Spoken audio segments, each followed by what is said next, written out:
Hello, everybody. Good afternoon. I'm Luigi Rebuffi. I'm Secretary General of ECSO, and I'm here today for the launch of the CISO European Community and with discussion on different CISO on priority and challenges.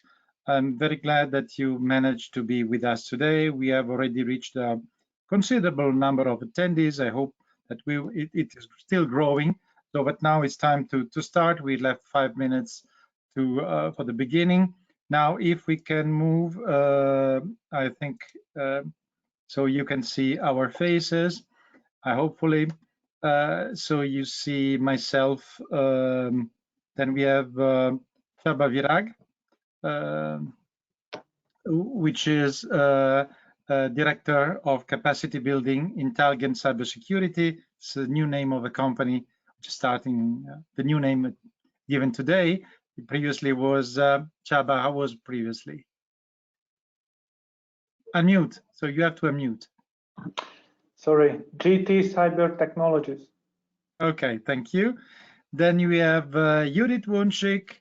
Actually, sorry, Csaba is here somehow in as a competent hacker, just to stimulate and trigger discussion with the CISOs. Judith Wunschik, she is CISO of Siemens Energy. Thank you, Judith. Giorgio Cusma, Lorenzo is Group Senior Director in Intesa Sanpaolo, dealing with all these security issues, cybersecurity issues. We have Olivier Ligneul, who is Group CISO for Electricité de France, EDF. And you see also on the screen Nina Hasratyan, who is in charge in ECSO of the, let's say, of managing or supporting all the activity linked to the CISO and cybersecurity applied to to critical infrastructure, together with Nina Olesen, which is in listening behind. So we will as you could see in the agenda now. We start the presentation of the analysis report, which has been made and supervised by Nina. Then we will have a panel, and after that, the announcement and discussion about the launch of this CISO approach, European CISO approach. So I stop here because we have to save time.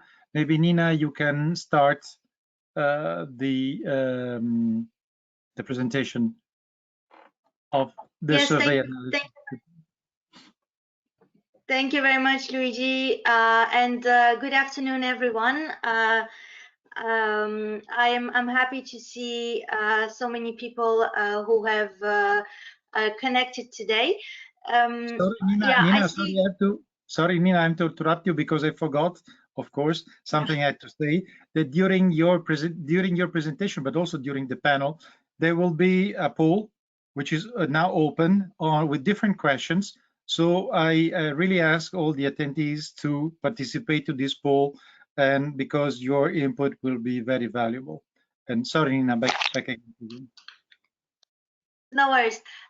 So for the moment, I think it's the poll that's being showcased on the screen, but I will nonetheless start my presentation.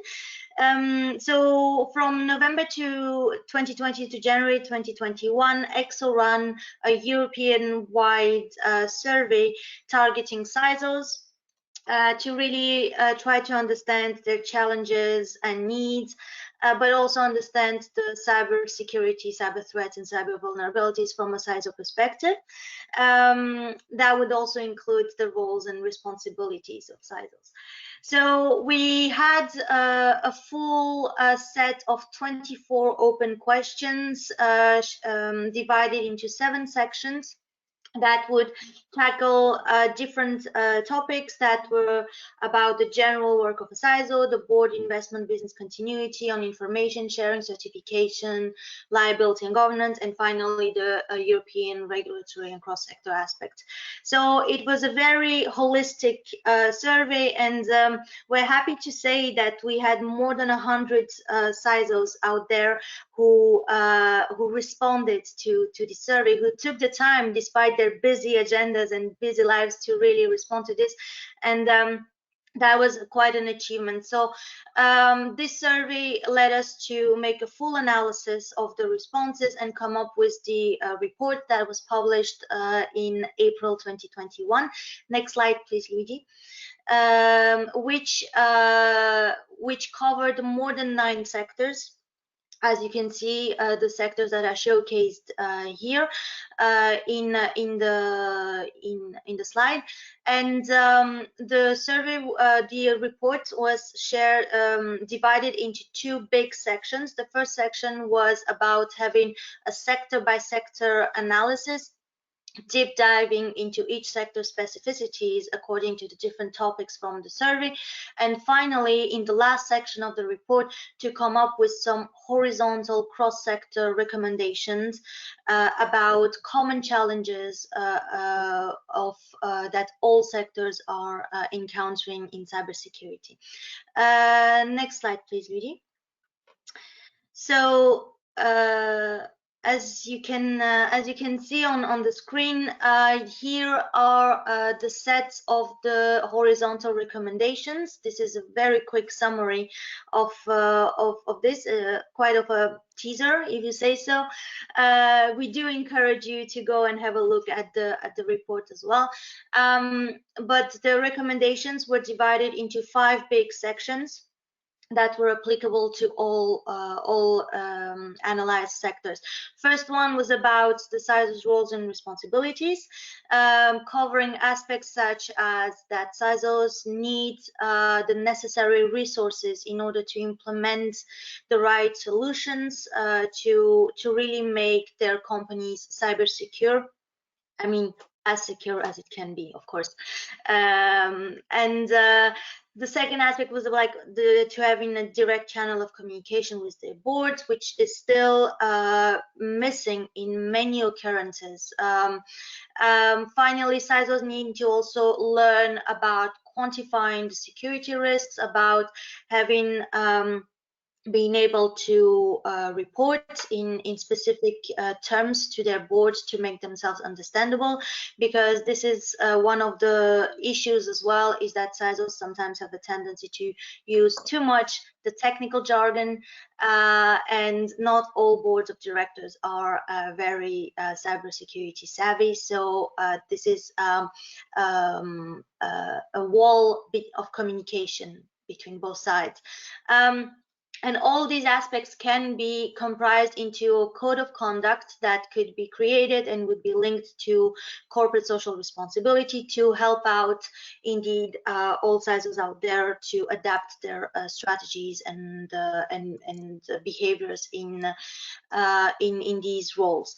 The second recommendation was on the budget and investments, because one of the big issues in all sectors was about the fact that boards do not invest sufficiently in cybersecurity.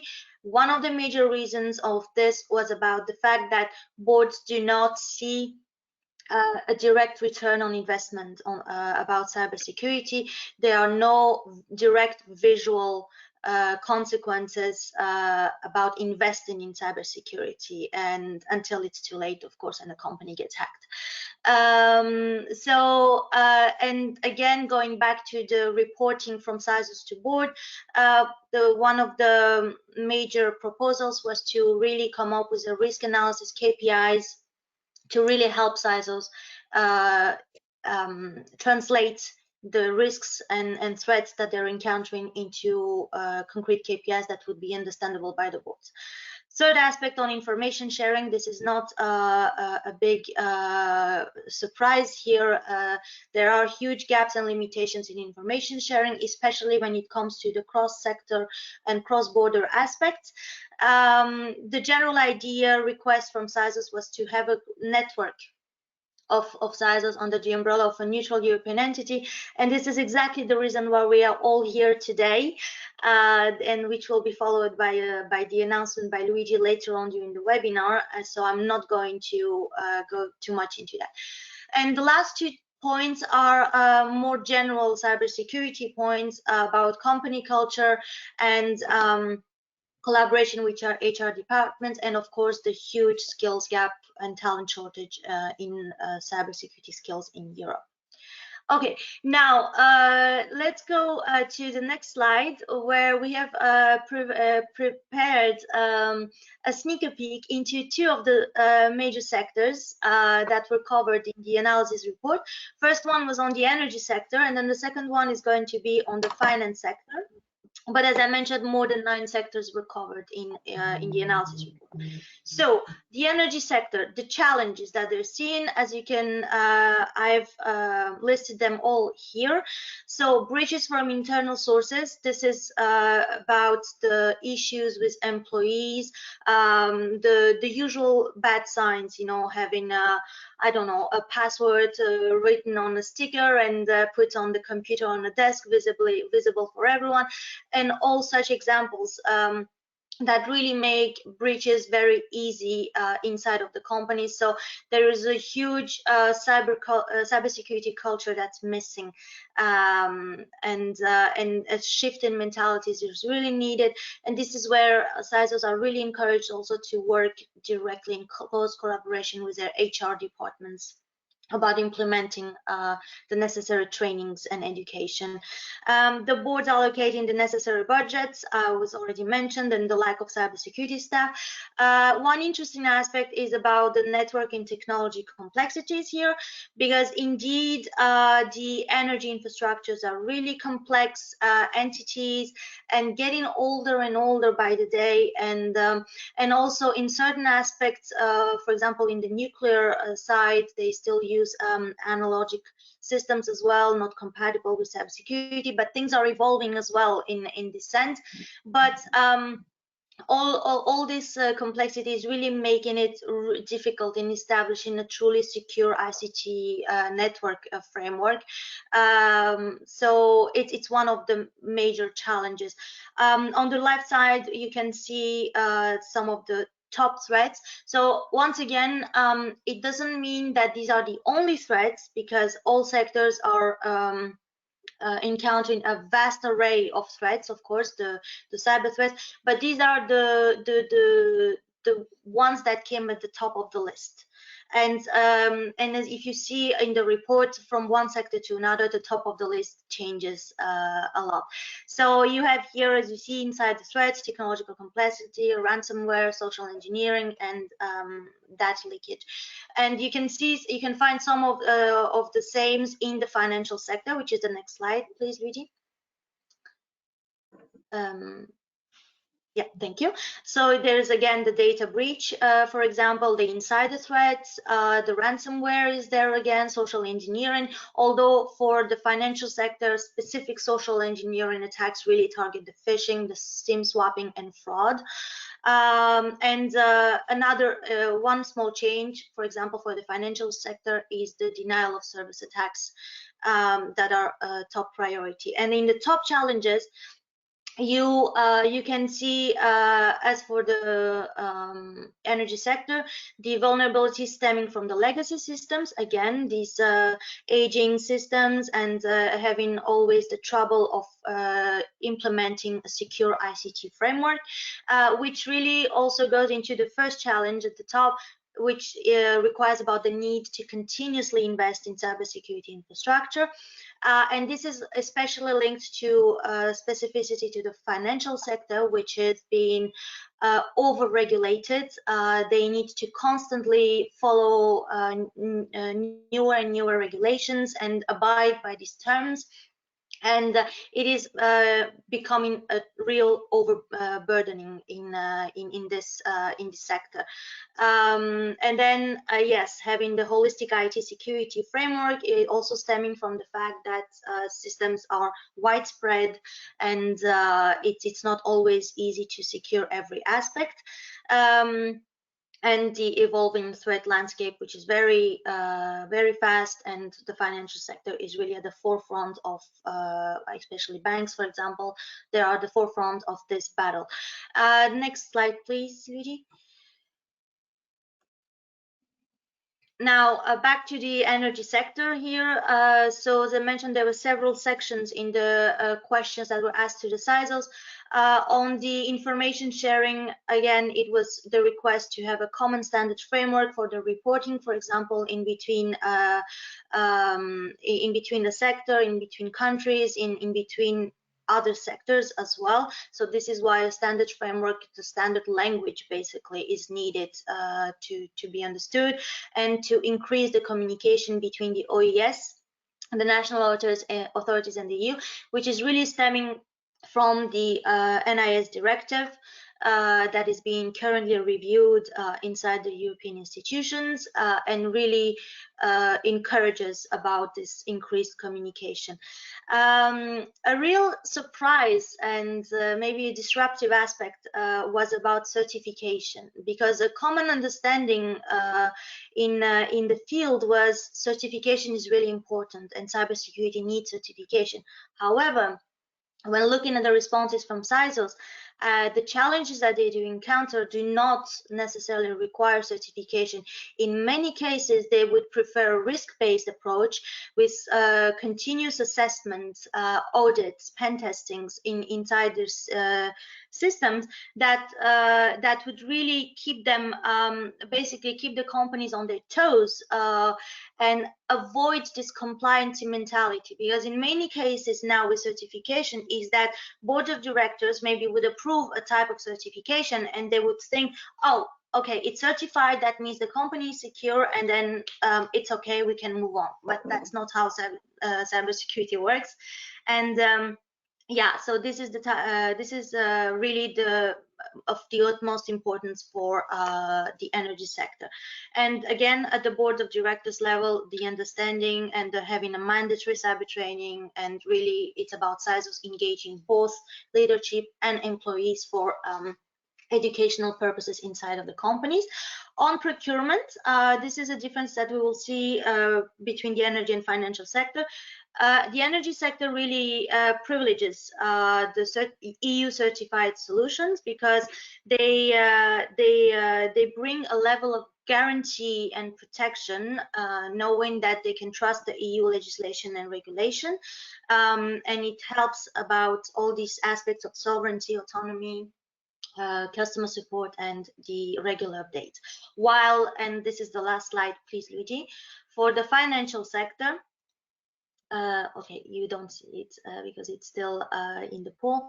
While for the financial sector, on the procurement, you can see that European certified products are not a necessity. What is really important for them is about having good products that they can trust. And on the contrary, they believe that trying absolutely to go to EU certified products or certain types of products would be the equivalent of protectionism, which is really not the goal here. And on the information sharing, there was a common concrete request about the creation of a threat intelligence platforms as well, for example, to encourage the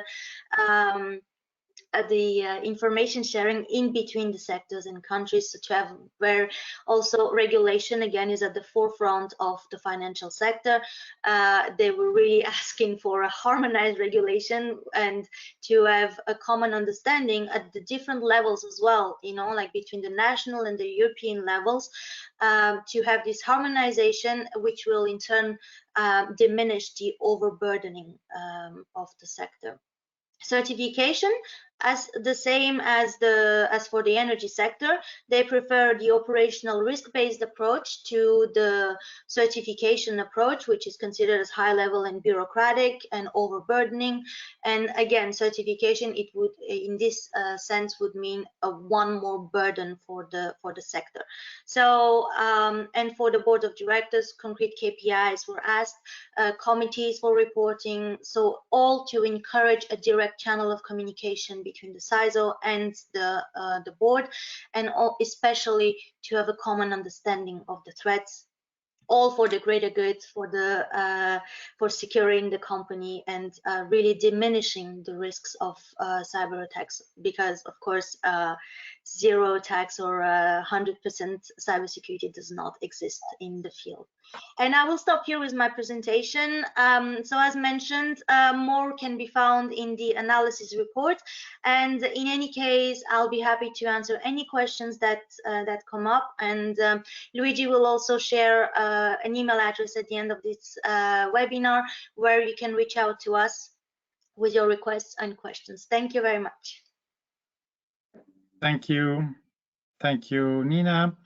I see that we are above 100 participants, which is a very nice score, considering all the difficulties that we usually have, and not only us, but also when I say we discuss with public administration to have an open dialogue with the user, with the operator, with all these category that can really talk and interact when there are trusted conditions. So I hope that with this approach we can really start this trusted conditions.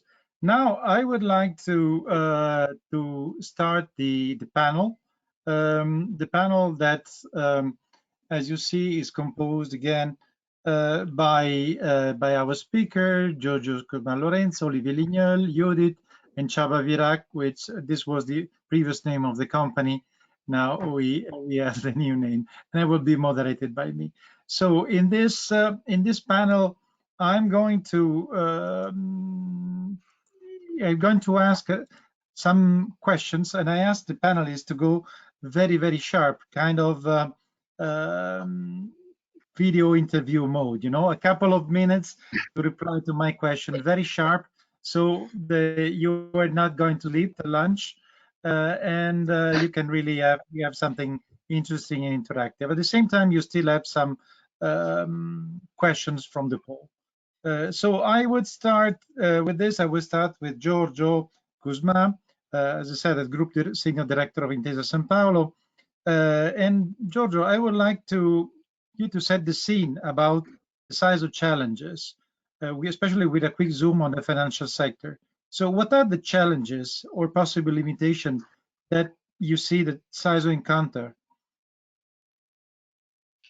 Okay, thank you, Luigi. And first of all, thank you for giving me this opportunity to be here with you today. And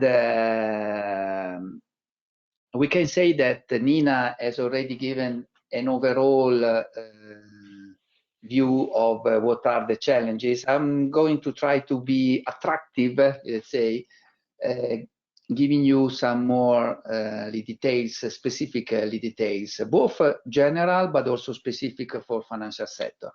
I would say that in general, one of the main challenges trying to change the perception is to explain internally and externally of our organization that cybersecurity is not just technology.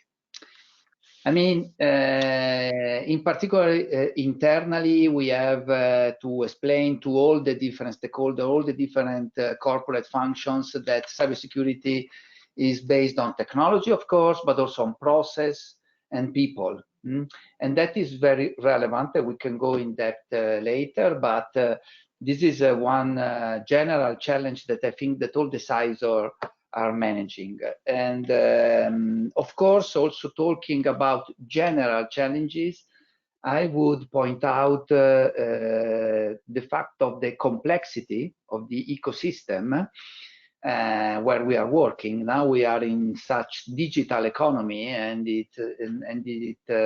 we have to offer our services, our processes in an ecosystem where there are many different stakeholders, and so we have to consider the security of all of them.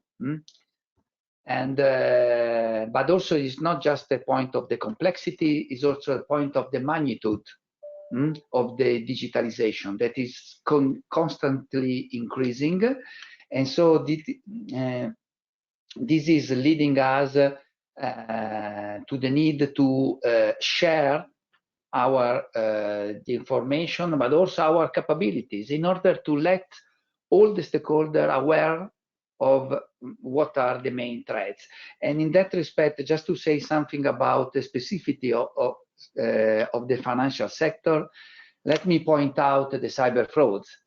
As you know, the financial sector is trading money. So we are buying and selling money, and that is very attractive for the criminals. And in that respect, we are affected by the specific issue related to the cyber frauds, where our customers are victim of a cyber fraud, where the attackers are using identity faking techniques, simulating fake website, simulating fake number of telephone, or also for SMS. And in that respect, this is something that is really increasing, also due to the fact that we have said about the digitalization, but also due to the fact that now this digital economy is also used by people that is not used to the technology. I mean, aged people that are now using the digital services because of the pandemic or due to other constraints that they have. And so they are not ready to manage properly all the threats that the cyber ecospace could impact them. Okay, thank you, Giorgio. We move on. So fraud is really something a big concern for you. We move on. Csaba. Csaba, you are with your hacker skill. Can you give us a picture of cyber threats that CISO has to face and how they're evolving, because they're evolving fast? Yes, thank you. Can you hear me? Yes. Yes. Okay, then I found the unmute button. So yeah, quick answer to the first question. Well, cyber threats are evolving fast. So I think there is nothing new here. Basically, what we experience now is just the amplification of why the internet was created, which was basically connectivity and not security.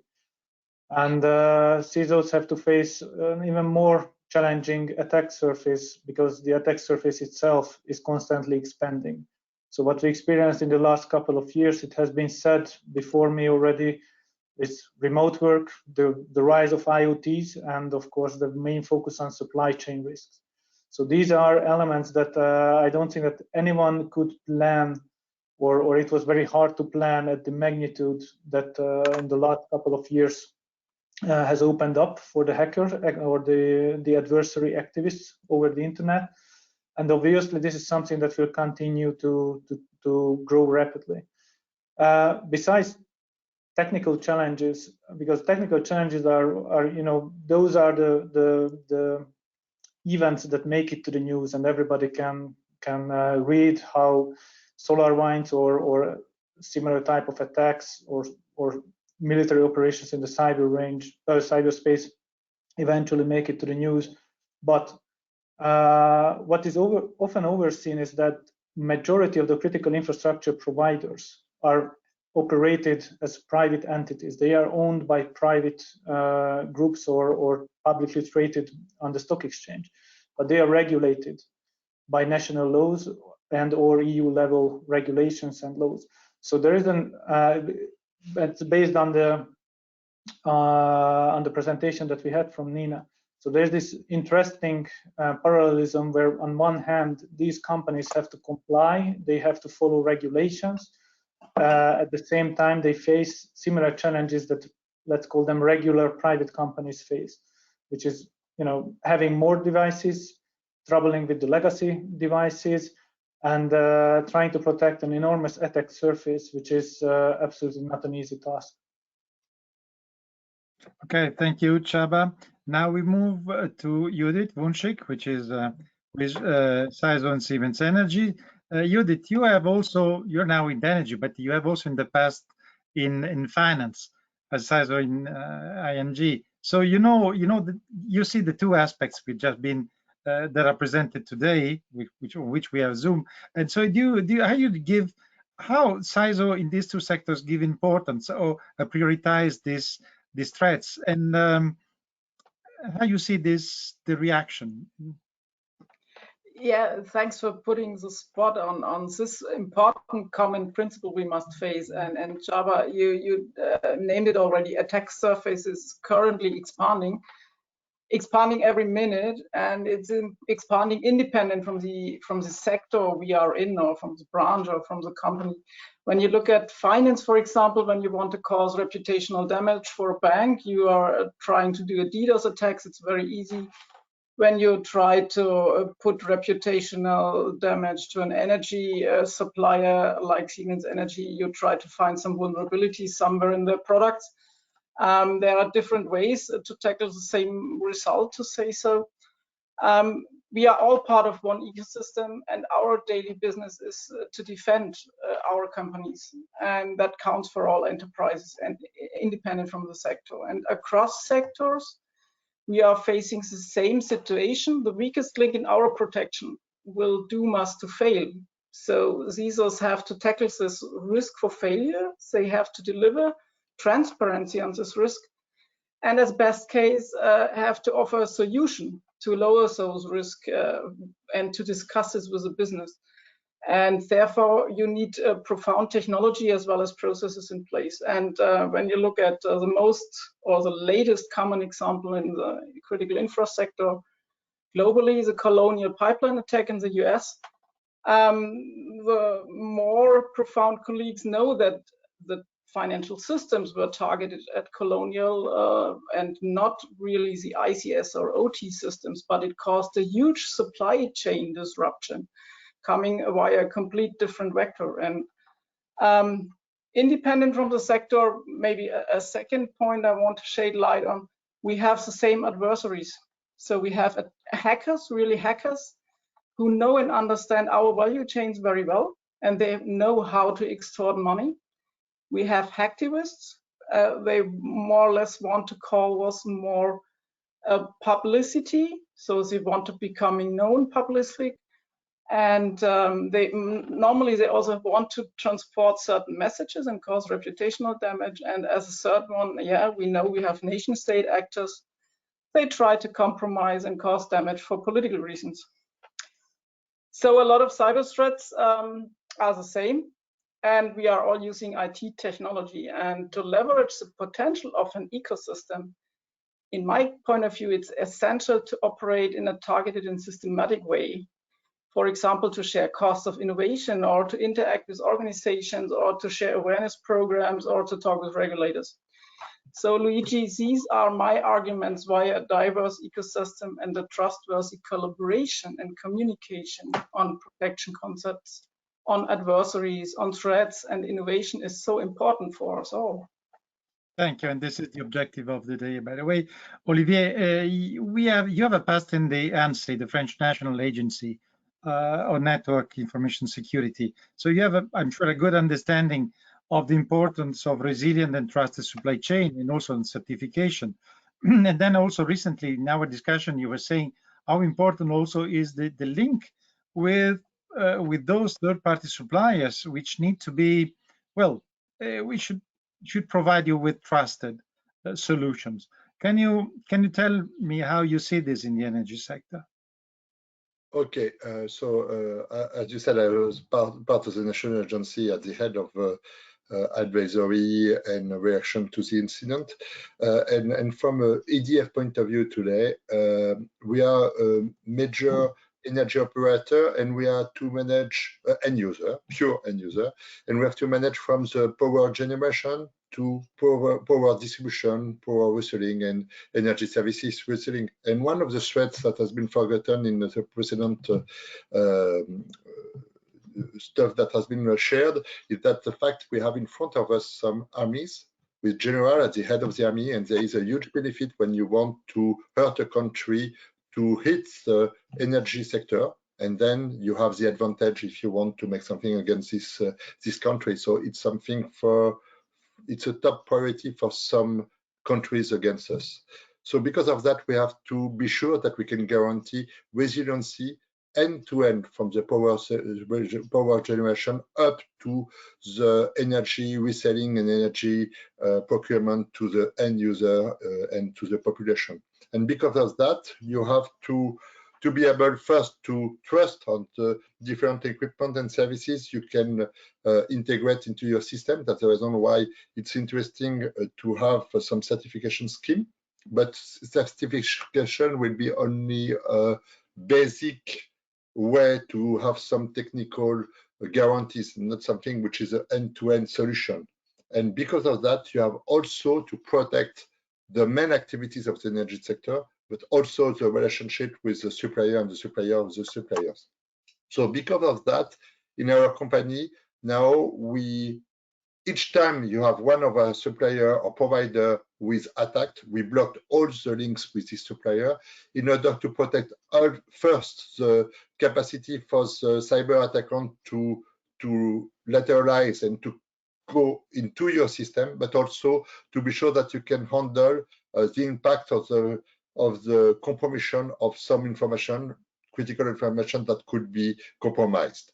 And for this reason, we are more and more asking through contractual terms to have a notification immediate from the supplier that has been attacked, to have some information sharing in order to be able to have a common point of view of what is the level of the attack and the level of information that has been possibly compromised, and also having a sharing of the mitigation plan in order to act together in the way we have a response to the incident.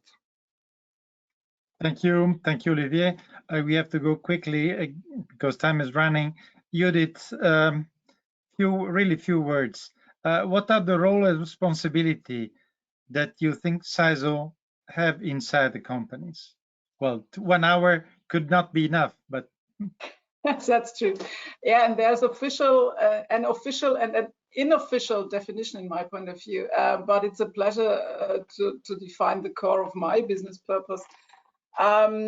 You see the full range. You often see a lot of IT security officers really operating on firewalling, privileged access operations, zero trust implementation, all these things, reporting to a CTO.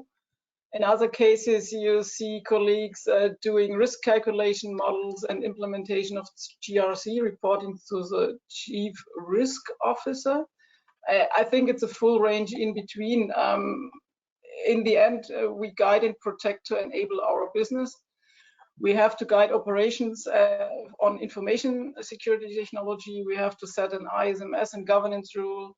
We have to drive implementation of controls, but also pushing on standards, compliance, evidence of hardenings of systems, but also driving a cyber defense center, driving white hackers and helping our business. What nobody is telling you when you are starting such a position is that you also have to ensure that your organization is breach ready, in my point of view. Yeah, that means in case of a crisis to service clients during and after an attack, to take care of brand reputation, to secure your and your clients' data and products. So you really have to have the skill to translate your cyber resilience needs to business, but also the business needs in that case to IT and cyber professionals. And finally, you have to deliver assurance and resilience to your senior management that they can act accordingly to your company's values and integrity, that they have manageable risks which can be handled in an operational risk-based approach, that they know what to do. So for sure, all this, and I really mean all this, it's really fun, so I like this. And that's where you need a good ecosystem of partners to have always an outside in, that you can go for feedback to build on, because cyber is a team sport. And I really like to exchange also on business models, as well as on innovations, as well as on threats or new pen testing technologies. So that's all in the scope, and that's what makes our positions so attractive, from my point of view. Thank you. Well, cybersecurity is not a video game, but it's a very interesting challenge for all of us. I think we are passionate. We all are passionate. Csaba, yeah. Judith was talking about risk management. You are also leading in ECSO, the working group dealing with awareness and range and cyber range discussion. How do you say can you say something about how to create awareness on threats of decision maker and to support this risk management of CISO? Yes, it's still a very interesting and very diverse topic. So it's a little bit like purchasing insurances.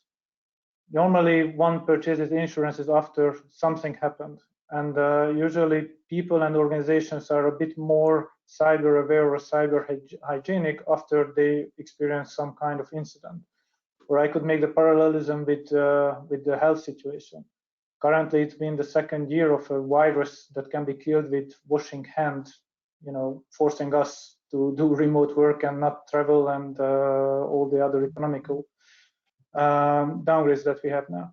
So it's a little bit similar that when people are and organizations are assessing risk, they are reaching out to traditional methods. The problem with cyber is that the risk cannot really be ever assessed.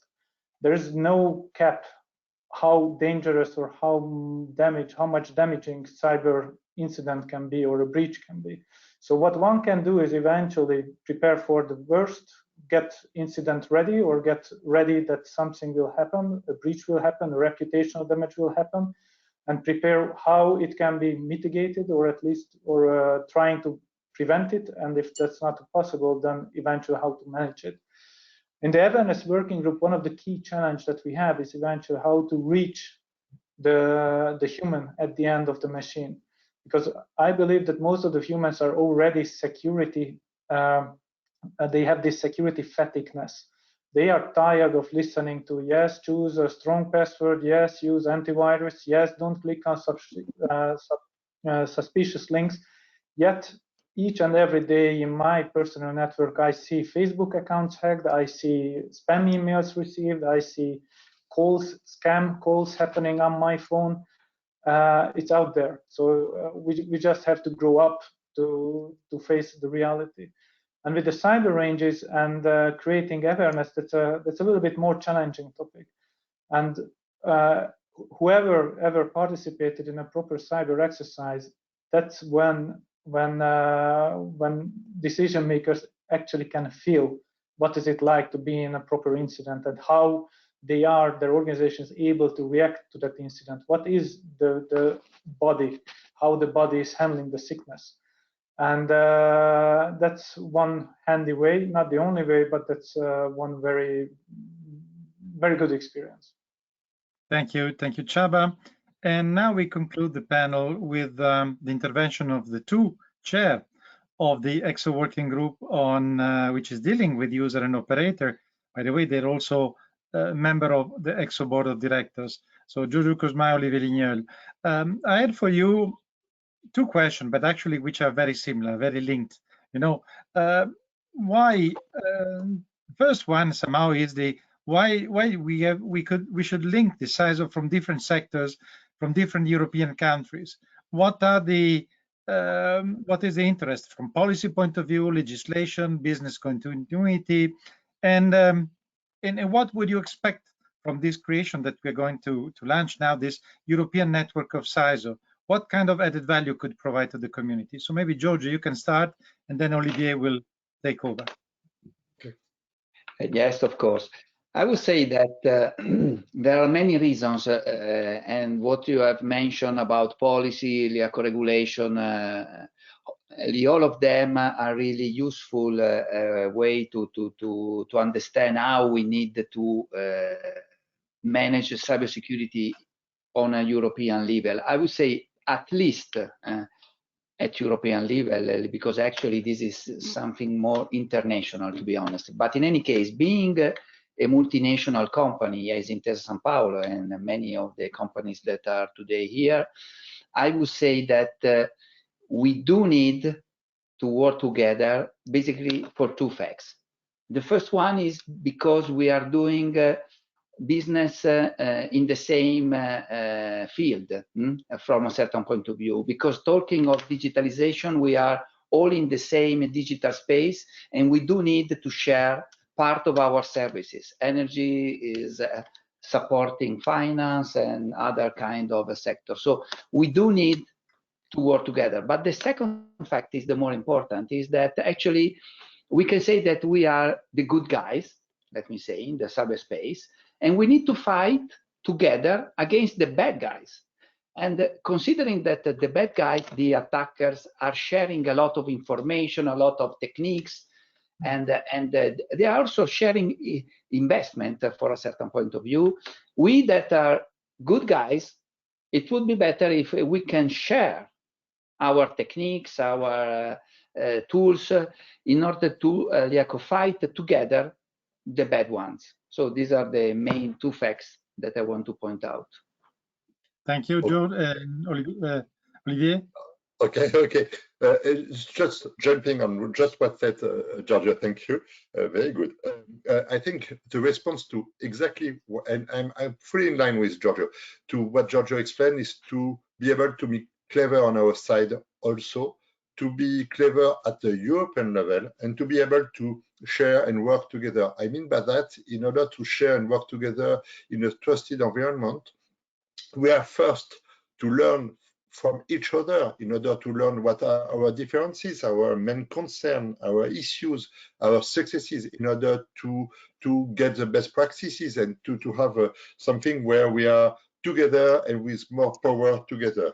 The second point is to have some discussion together in order to make a raise up of a common strategy and an associated roadmap for that. And for example, we just spoke with Csaba about cyber assurance. One of our main concerns for most of us is to be able still to have a cyber assurance. Most of the company are saying that the risk is too high. So we have to work together on the way we would like to mitigate this risk. And more partially, as the cyber attackant and the bad people are just in front of our information system, we have to operate together and to be able to have a common response team to handle this incident and to come to a passive cybersecurity where we put some equipment, some services, to something more proactive where we make a cyber defense, share IOC in order to be able to have more cooperation and support together. Thank you, Olivier. Thank you, everybody, for participant for this panel. We've been very quick, and now I really have to rush because time is running. I hope you have still a few minutes left to be with us, and I would like to jump on the launch of this initiative on gathering the CISO at European level. First of all, let me say very briefly, I hope you see my screen, just to introduce for those who are attending this webinar but not aware of ECSO. The European Cybersecurity Organization has been created in 2016 as an independent body, which is gathering all the kind of stakeholders interested in cybersecurity in Europe to implement the public-private partnership with the European Commission to develop a cybersecurity ecosystem and a community in Europe. Well, today there is no other association which is in Europe this so much specific to cybersecurity, as we are covering all the different vertical sectors and aspects, and we have direct link with the user, the public administration, and all these are represented in our board of directors. So we are the former non-for-profit body, and we, as I said, we federate the European community, and we provide support to the different stakeholders. And we have done a lot in the last 5 years, major achievements in this public-private partnership, but still a lot remain to be done.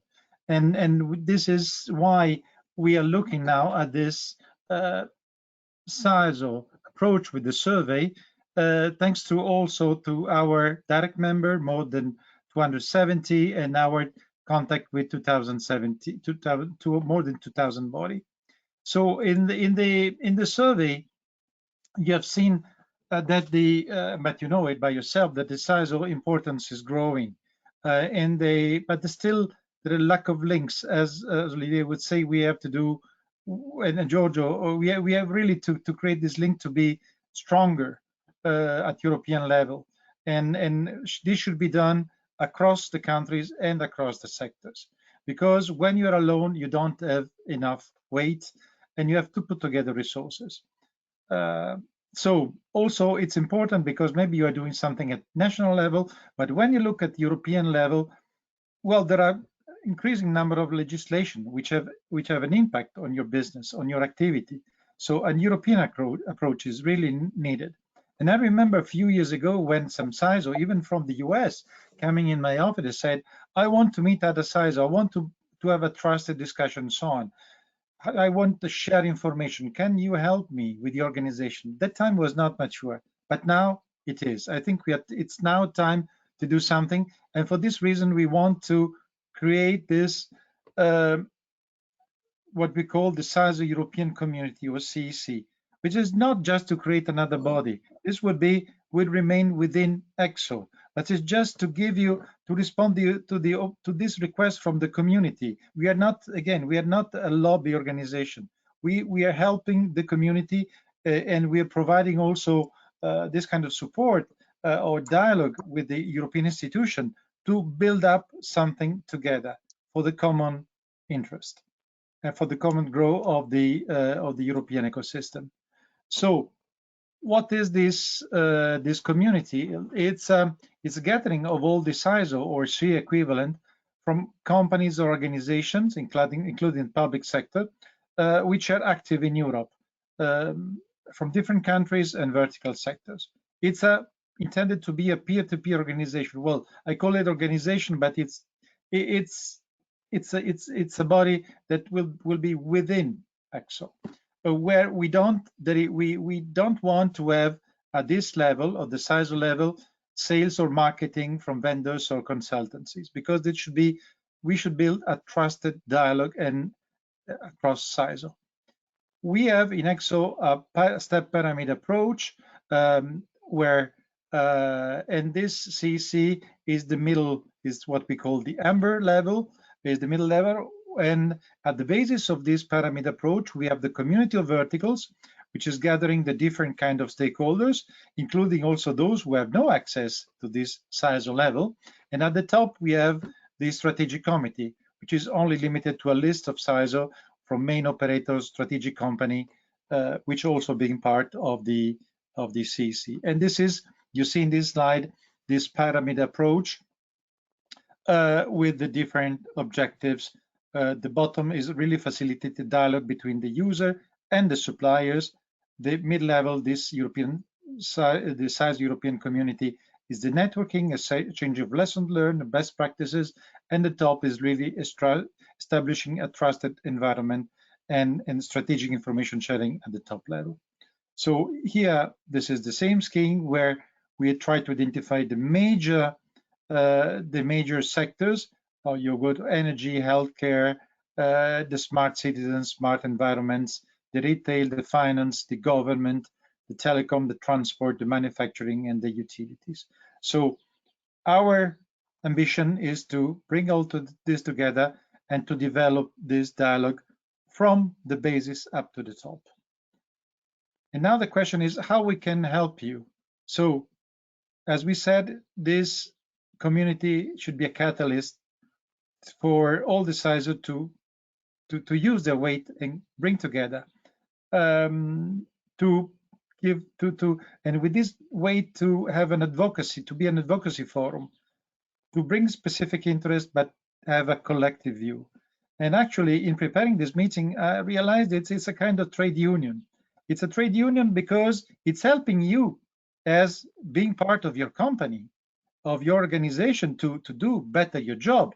But first of all, is helping you as a person, as an expert, as a CISO. This is the point. Why is the difference from an organization helping companies or an organization really helping a particularly professional sector, which is the your. And participating in this initiative somehow is intended to qualify yourself and your activity, to give a kind of a stamp. This, I'm part of this community, and what we are doing is right. Well, this is a long list of benefits.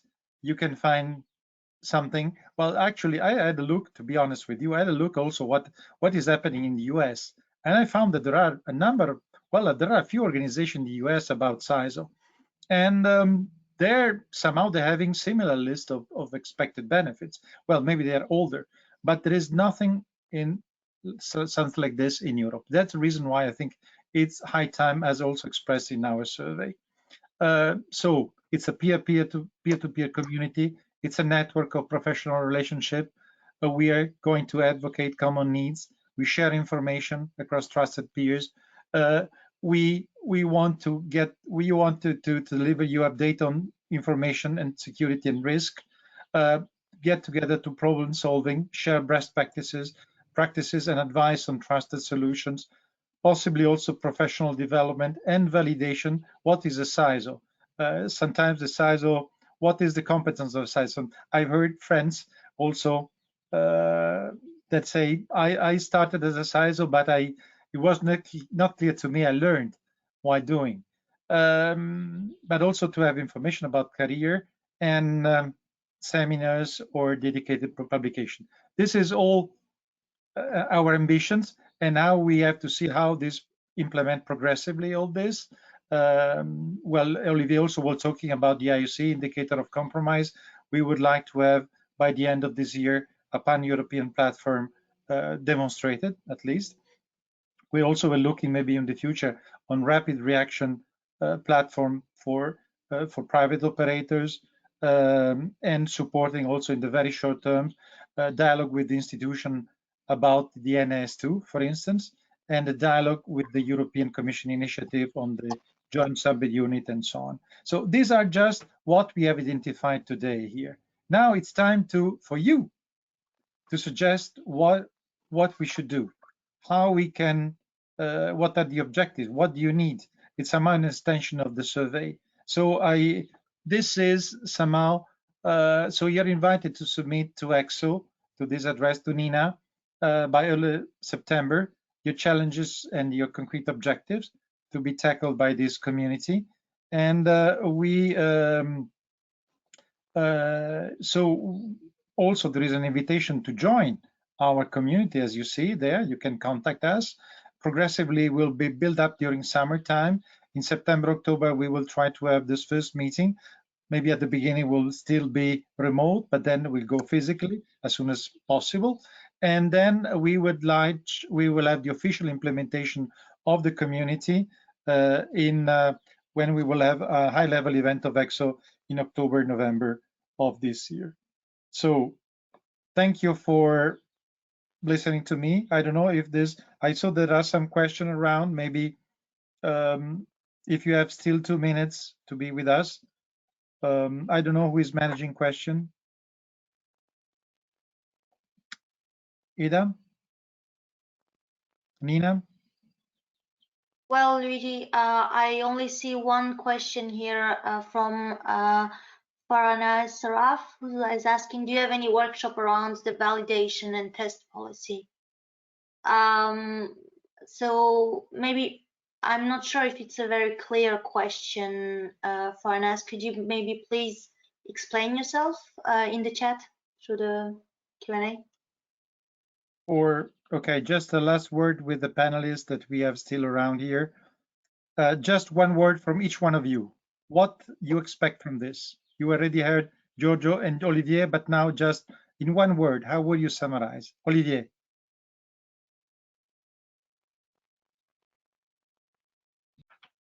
With the micro, it's better. In one word, I think we have to build our community together. Thank you. Olivier. Giorgio. I would just say, I want to fight together with you. I mean, against the bad guys. Yeah, Judith. Yeah, army of volunteers to defend, correct. Okay, it could have been called the CISO Cyber League, the CISO League, the CISO League. Okay, Csaba. Resilience. Resilience. It's only one word. Indeed. Yep. Okay, and Nina, the last word is for you, that you did a great job with the survey. Definitely. Thank you very much, and I can only be in the same vein saying CISOs unite. Thank you everybody for being with us today, and join the community indeed. Thank you, and thank you, Luigi. Have a nice afternoon. And sorry, I tried to manage this system with sometimes I didn't show up the right slide, but it's okay. Thank you and goodbye. Goodbye. Thanks. Bye. For the invitation. Bye. Bye.